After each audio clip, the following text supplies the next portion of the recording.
পাল্লাকিলি আন্তর্জাতিক স্টেডিয়ামের বাহিরের প্রাঙ্গণটি আপনারা দেখছেন যে লোকে লোকারণ্য এই মানে মাঠের প্রাঙ্গণ হওয়ারই কথা। শ্রীলঙ্কার ঘরের মাঠে ম্যাচ ভালো করারই কথা। আমরা যখন মাঠে আসছিলাম ঠিক তখনই লঙ্কান মিডিয়া ম্যানেজার জানাচ্ছিলেন যে আজকের ম্যাচের কোনো টিকিট আর বাকি নেই, অর্থাৎ আজকে গ্যালারির প্রত্যেকটা কানা পরিপূর্ণ থাকবে দর্শকদের দিয়ে।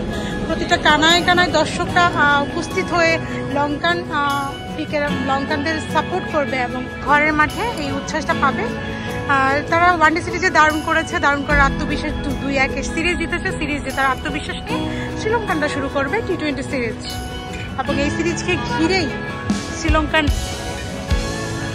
এই ক্যান্ডি শহর অর্থাৎ পাল্লেকেলেতে খুশির উৎসব শ্রীলঙ্কান ফ্যানদের মধ্যে। আমরা দেখছি জার্সি পরে, পতাকা পরে এবং মুখের ট্যাটু এঁকে সবাই কিন্তু হাজির এই পাল্লেকেলে স্টেডিয়ামে।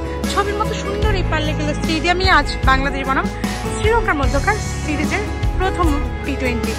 বাংলাদেশ দল ভালো করুক, আত্মবিশ্বাস ফিরুক, বাংলাদেশি ফ্যানদের এটাই চাওয়া।